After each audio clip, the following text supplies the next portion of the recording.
ചില കാര്യങ്ങൾ, ചില വിഷയങ്ങൾ പിശാച് നമ്മുടെ ജീവിതത്തിൽ കൊണ്ടിടും. അത് നമ്മളെ കൊണ്ടിടുന്നത് തകർക്കാൻ വേണ്ടിയാണ്. ഓക്കെ, നമ്മൾ ടെൻഷൻ അടിച്ച് നിരാശപ്പെട്ട് തകർന്നു പോകുന്നത് കാണാനാ അവൻ കാത്തിരിക്കുന്നു. പക്ഷേ നിങ്ങൾ യേശുവിൽ വിശ്വസിക്കുമ്പോൾ എന്താ സംഭവിക്കുന്നതെന്ന് ചോദിച്ചാൽ, ആ പ്രശ്നങ്ങളെ ദൈവം അത്ഭുതമാക്കി മാറ്റും. യേശുവിൽ വിശ്വസിക്കുന്നത് കൊണ്ട് പ്രശ്നങ്ങളില്ലെന്നല്ല, എന്നാൽ ആ പ്രശ്നങ്ങൾക്കകത്ത് നിങ്ങൾക്ക് ദൈവത്തിൻ്റെ കരം കാണാൻ പറ്റും. അത് പ്രശ്നം, ഇത് പ്രശ്നം, അവിടെ പ്രശ്നം, ഇവിടെ പ്രശ്നം. യേശുവിനെ ആരാധിച്ചിട്ടും എന്താ പാസ്റ്ററെ പ്രശ്നം?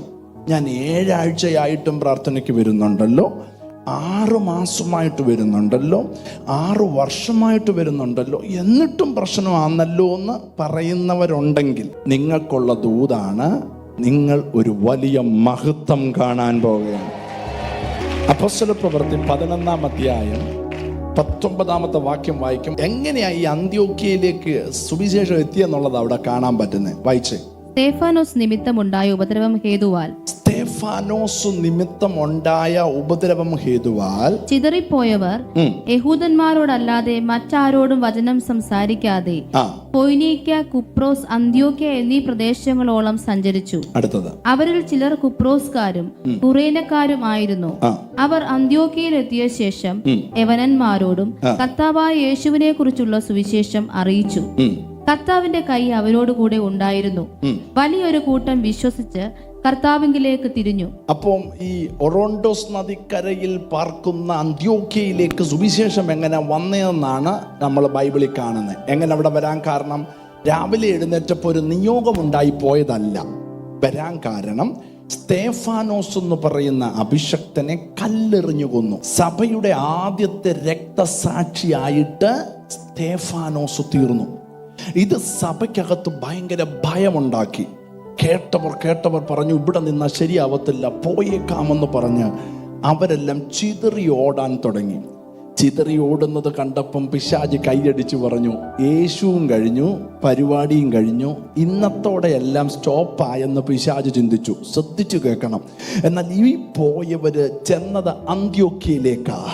അവരവിടെ ചെന്നപ്പം പറയാൻ തുടങ്ങി, ഞങ്ങളെ രക്ഷിച്ച യേശു നിങ്ങളെ രക്ഷിക്കും, ഞങ്ങളെ വിടുവിച്ച യേശു നിങ്ങളെ വിടുവിക്കും. ഒരു കാര്യം ഉറപ്പാ, പ്രശ്നങ്ങളും പ്രതിസന്ധികളും ഇട്ട് നിന്റെ വാ മൂടിക്കെട്ടാമെന്ന പിശാച് വിചാരിക്കുന്നേ.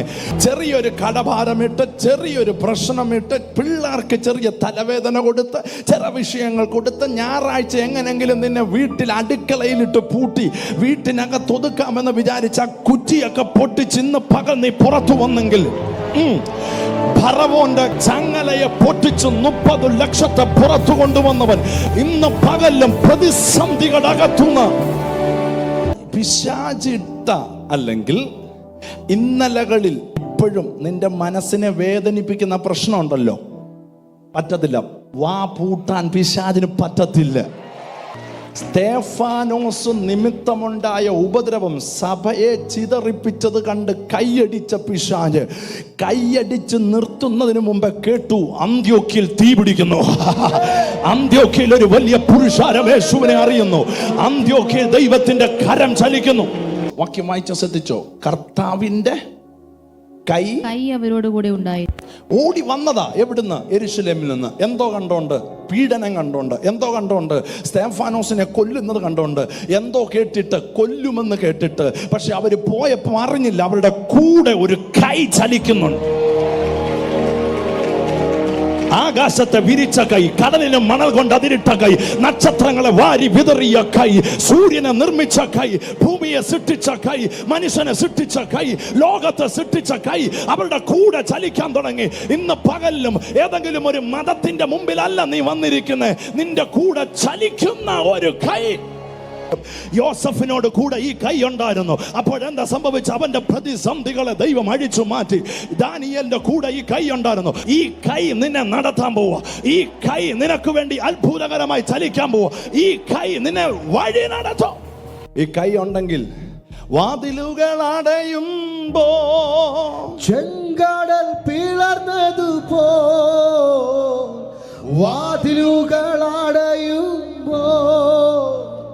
ചെങ്കടൽ പിളർന്നതുപോ എല്ലാവരും കൈ ഉയർത്തി.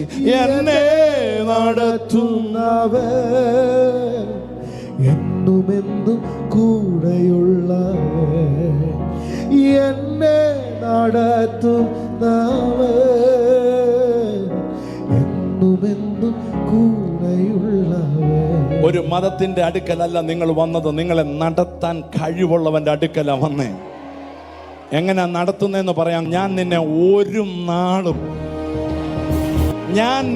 ഒരു നാളും കൈവിടുകയില്ല, ഉപേക്ഷിക്കുകയുമില്ല. നിങ്ങളുടെ ഉപ്പാപ്പൻ പറയും നിന്റെ കയ്യിലിരിപ്പുണ്ട്, നിങ്ങളുടെ നാത്തൂൻ പറയും നീ പ്രാർത്ഥിക്കാൻ പോയിട്ട, പക്ഷെ കർത്താവ് പറയുന്നു ഞാൻ നിന്നെ ഒരു നാളും കൈവിടുകയില്ല, ഉപേക്ഷിക്കുകയില്ല. ഈ കൈ ഉണ്ടെങ്കിൽ സങ്കീർത്തനക്കാരനോട് ചോദിച്ചാൽ പറയും അവൻ എന്നെ കുഴിയിൽ നിന്ന് കയറ്റി. വീണ്ടും പറയും ഈ കൈ എന്നെ കുഴഞ്ഞ ചേറ്റിൽ നിന്നും കയറ്റി. ദാനിയേൽ പറയും ഈ കൈ എന്നെ അർഹതയില്ലാത്തിടത്ത് ഉറപ്പിച്ചു. ദാവീദ് പറയും ഈ കൈ എന്നെ രാജാവാക്കി മാറ്റി. ഇനിയും 18 വർഷമായി കൂനയായിരിക്കുന്ന സ്ത്രീയോട് ചോദിച്ചാൽ പറയും ഈ കൈ എന്നെ നിവർത്തി. അപ്പോസ്തലന്മാരോട് ചോദിച്ചാൽ പറയും ഈ കൈ ഞങ്ങളുടെ കൂടെ നടന്ന് അത്ഭുതങ്ങളാലും അടയാളങ്ങളാലും വിവിധ വീര്യ പ്രവർത്തികളാലും അവൻ കൂടുണ്ടെന്ന് തെളിയിച്ചു. സാധ്യതകൾ അടഞ്ഞു പോയപ്പോ കൈ നടത്തിയില്ലേ? വാതിലുകൾ അടഞ്ഞപ്പോ വഴികൾ തുറന്നില്ലേ? പിള്ളേരുടെ കാര്യം എങ്ങനെ നടക്കുമെന്ന് ചോദിച്ചോണ്ട് നടുവിൽ രാജകീയമായി നടത്തിയില്ലേ? പിന്നെന്തിനാ പേടിക്കുന്നേ? ഇതിനേക്കാൾ ശ്രേഷ്ഠമായി 2025 ദൈവം നിന്നെ നടത്തും. 2025 ഇതിലും ഭയങ്കരമായി അതിശയകരമായി ദൈവം നടത്തും. ആരുമില്ലാതെ ഏകനാകുമ്പോ കൂടെയുണ്ടെന്നരുളിയോനെ, ആരുമില്ലാതെ ഏകനാകുമ്പോ കൂടെയുണ്ടെന്നരുളിയോനെ, എന്നെ നടത്തുന്നവൻ എന്നുമെന്നും കൂടെയുള്ളവൻ. ഈ കൈ നിന്റെ കൂടെ ഉണ്ടെങ്കിൽ നീ കുറയത്തില്ല. ഈ കൈ നിന്റെ കൂടെ ഉണ്ടെങ്കിൽ നീ തളരത്തില്ല. ഈ കൈ നിന്റെ കൂടെ ഉണ്ടെങ്കിൽ നീ നിരാശപ്പെടേണ്ടി വരികയല്ല. 2 പിള്ളേരെ സ്കൂൾ വിട്ട് വന്നപ്പോ ഒരു അപ്പച്ചൻ മുട്ടായിക്കടയുടെ അടുത്ത് നിന്ന് മുട്ടായി പറക്കിയിട്ടോണ്ടിരിക്കുക. അപ്പച്ചൻ പറഞ്ഞു പിള്ളേരെ ഇങ്ങി വാടാ, എനിക്ക് ഇതൊന്ന് പറക്കിയിട്ട് സഹായിക്കാൻ പറഞ്ഞു. പിള്ളേരെ ചോദിച്ചു എനിക്ക് എന്തോ തരുമെന്ന് ചോദിച്ചു. അവന്മാർക്ക് സ്കൂളിൽ നിന്ന് വീട്ടിൽ പോകണം. എന്നാലും അപ്പച്ചനെ സഹായിക്കാൻ ചെന്നു. മുട്ടായി എല്ലാം പൊറുക്കി, കവറെല്ലാം ഒതുക്കി, പേപ്പറെല്ലാം മാറ്റി, കടയെല്ലാം വൃത്തിയാക്കി കൊടുത്തപ്പോൾ അപ്പച്ചൻ പറഞ്ഞു ഓരോ കൈ മുട്ടായി എടുത്തോളാൻ പറഞ്ഞു. ആദ്യത്തെ വന്ന് ഒരു കൈ മുട്ടായി എടുത്ത് പോക്കറ്റിൽ ഇട്ടുകൊണ്ട് പോകാൻ തുടങ്ങിയപ്പോൾ കൊച്ചവൻ പറയുക എനിക്ക് അപ്പച്ചൻ തന്നാ മതിയെന്ന്. അപ്പച്ചൻ ഈ കൊച്ചവനെ അടുത്തോട്ട് ചേർത്ത് വിളിച്ചിട്ട് വെച്ചു എന്താ കുഞ്ഞിനെ ഞാൻ തരാൻ, അപ്പച്ചൻ തന്നാ മതി, എനിക്കതാ ഇഷ്ടമെന്ന്. അപ്പച്ചൻ അവനെ 2 കൈക്കകത്ത് മുട്ടായി എടുത്തു കൊടുത്തും പറഞ്ഞു ഇതാ കാരണം, എൻ്റെ കൈ കൊണ്ടെടുത്ത 4-5 മുട്ടായിയെ കിട്ടത്തുള്ളൂ. അപ്പച്ചൻ്റെ കൈയാണെങ്കിൽ എനിക്കറിയാം എൻ്റെ പോക്കറ്റിന് താങ്ങാൻ പറ്റത്തില്ല, എൻ്റെ കൈകൾക്ക് താങ്ങാൻ പറ്റത്തില്ല. 2025 നിന്നെ നടത്തുവാൻ അവൻ്റെ കൈ വെളിപ്പെടുന്ന പകലാരും